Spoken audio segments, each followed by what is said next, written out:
और इसके पीछे के जो एविडेंसेस हैं, अगली दो खबरें ध्यान से देखिएगा। युद्ध के बीच ब्लैक सी में अब तक की सबसे बड़ी हलचल। ब्लैक सी में 13 रूसी युद्धपोत हुए एक्टिव। बड़ी खबर शॉट्स के साथ।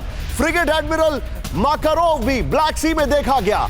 रूसी लैंडिंग क्राफ्ट भी स्नेक आइलैंड के पास से देखा गया। उस स्नेक आइलैंड में जहां पर यूक्रेन के बम्बर्स ने कुछ दिन पहले काफी जबरदस्त बमबारी की है, जिसके ड्रोन फुटेज भी आए हैं।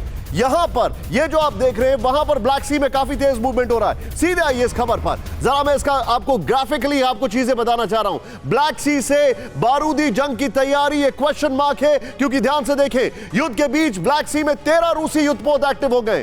13 ब्लैक सी में माकारोव और स्नेक आइलैंड में रूसी लैंडिंग क्राफ्ट मौजूद हैं। यूक्रेन के 3 बड़े शहरों मरियोपोल, ओडेसा, खार्किव पर कब्जे की तैयारी है। ओडेसा पर कब्जे के लिए रूसी सेना ब्लैक सी में एक्टिव है। ओडेसा के पोर्ट से शिपिंग और ट्रांसपोर्ट सबसे ज्यादा। पूरे ब्लैक सी पर कंट्रोल के लिए ओडेसा पर कब्जा जरूरी है। ओडेसा से मोल्डोवा को नियंत्रित किया जा सकता है। यह बहुत इंपॉर्टेंट पॉइंट है। मोल्डोवा को नियंत्रित किया जा सकता है, जहां पर यूएन चीफ मौजूद थे कल, और वहां पर उन्होंने एक बहुत खतरनाक खबर दी है। यूरोप एशिया को जोड़ने वाली राइन मेन डेन्यूब नहर भी ओडेसा से होकर गुजरती है।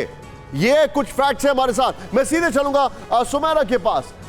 सुमेरा, ब्लैक सी, क्या मैं इसका मतलब यह समझूं, अगर इसका इंटरप्रिटेशन में गलत नहीं हूं सुमेरा, कि उन्होंने जो अपने ऑब्जेक्टिव्स हैं मरियोपोल में,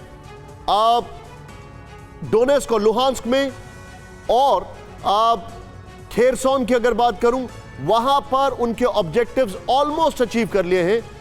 बस दुम बाकी है, सिर निकल चुका है। और now they are focusing on Odesa Black Sea के थ्रू।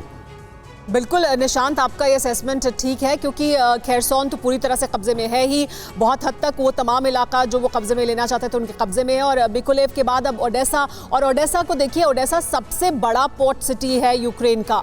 ये सिर्फ यूक्रेन के लिए नहीं, वर्ल्ड सप्लाई चेन के लिए बहुत अहमियत रखता है, यूरोप के लिए बहुत अहमियत रखता है। और यहाँ पर रूस अपना कब्जा चाहता है। ये शुरुआत से लगातार कहा जा रहा है, यानी ये उनके ऑब्जेक्टिव का एक हिस्सा, अहम हिस्सा है। इसके बारे में लगातार चर्चा थी। बीच में जरूर कुछ समय के लिए उन्होंने यहां पर हमले कम किए थे, लेकिन अब ऐसा लगता है कि वहां उन इलाकों में जब उनका ऑब्जेक्टिव पूरा हुआ है, यानी मिकोलेव और खेरसोन से अब आगे बढ़ते हुए वो ओडेसा पहुंचे, और ओडेसा से वो आगे के बाकी तमाम जो इलाके हैं उन पर भी अपना कब्जा और मजबूत कर सकते हैं। और ओडेसा लाइफलाइन है यूक्रेन के लिए। आप जो बता रही है सुमेरा, ये वाकई में चिंताजनक है। मैं हमारे और मेहमानों के पास आ रहा हूं, हमारे और रिपोर्टर्स हमारे साथ हैं। मनीष मेरे साथ अभी लाइव वहां पर जुड़े हुए हैं, मॉस्को में है।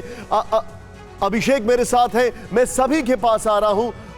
लेकिन आपको जो इंफॉर्मेशन मैं यहां पर दे रहा हूं, वो इंफॉर्मेशन आपके सामने है।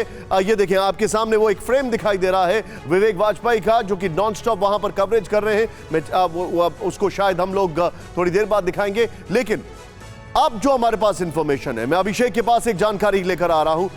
अड़ी सोमवार से शुक्रवार शाम 6 बजे सिर्फ TV9 भारतवर्ष पर।